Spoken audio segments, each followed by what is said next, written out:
In the book of Genesis, in chapter 2, verse 15, it says, "The Lord God took man, put him in the Garden of Eden to work it and take care of it." It goes without saying that God placed man, God created man in order to be a producer like him, to work, to labor, to make something from his hands. In theology, man is considered as the vice-regent of God. Binigyan ng Diyos ang tao ng katalinuhan, karunungan, kapangyarihan at kapasidad upang gumawa ng mga dakilang bagay sa mundo na pinaglikhaan sa Kanya. At gaya ng Diyos, nais ng Diyos na ang tao ay gumawa, magtrabaho na mayroong kasapatan at kagalakan. In the book of Genesis, in chapter 1, verse 31, it says, I will read that in the GNT translation of the Bible. God looked at everything He had made, and He was very pleased. So God took and derived happiness and joy and satisfaction from His labor. And man must also have that kind of work ethic. Kailangan sa pagtatrabaho, sa paggawa, ay meron tayong kagalakan. But then again, that is not what happens in the real world that we are living in today.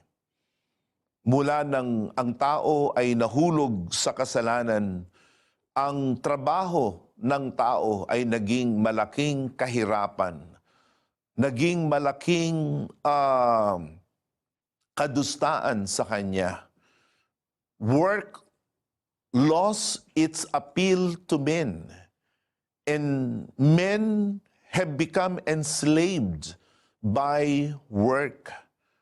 And work has become backbreaking, laborious, and enslaving. And it happened when man sinned.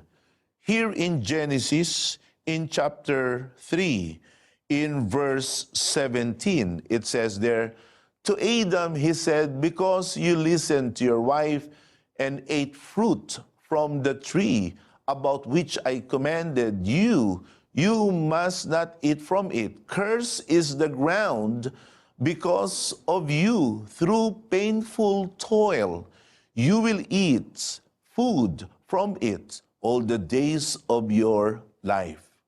Ngayon, huwag niyong sasabihin na kaya ang trabaho ay napakahirap ngayon ay sapagkat si Adan ay nakinig sa kanyang asawang babae. But kidding aside, the reason man is working right now with so much hurt, with so much strain and stress to his mind and heart and body is because of sin.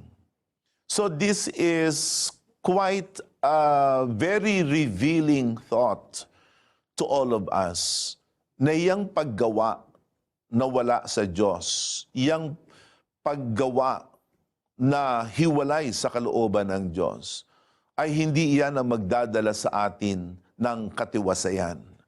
Ang trabaho ay magiging malaking kalungkutan, malaking kahirapan. Subalit ang tao na gumagawa, a worker who works, a laborer who labors according to God's will, in consonance with God's plan, he will find joy, he will find happiness. And so, this is something that is noteworthy. And if you are one who considers to be a member of God's church, understand this, na tayo rin ay inilagay ng Diyos sa kanyang tunay na iglesia upang tayo ay gumawa, upang tayo ay maglingkod. Do not ever think that Christianity is just like lounging on chair and just enjoying the sun and listening to the birds sing. True Christianity is labor. True Christianity is work, but not just work, not just labor, but divine work, heavenly work, wherein there we will find true joy, true happiness, and we will reap the greatest dividend. God called us to serve Him, to work for Him, and to labor for Him. Yan ang tunay na kahulugan ng pagiging tunay na Kristiyano. In Ephesians chapter 2, in verse 10, and then in 1 Peter chapter 2, verse 5, we are God's handiwork.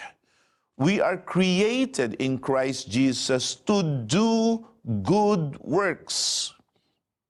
God called us to do, to invest, to engage in good works. And these good works are not just philanthropic, humanitarian, and altruistic in nature. It is heavenly work. Merong mabuting mga gawa na mismo ang Diyos ang naghanda sa atin na dapat nating gawin. Kaya kung tayo ay nagtuturing sa ating sarili na mga kabahagi sa tunay na iglesia ng Panginoon, dapat ito ay maluag sa ating puso na ating tanggapin. Na tayo ay tinawag upang gumawa ng mga mabubuting mga gawa. In the book of 1 Peter, in chapter 2, in verse 5, this is also what we read. It says there, you also, like living stones, are being built into a spiritual house, to be a holy priesthood, offering spiritual sacrifices acceptable to God through Jesus Christ.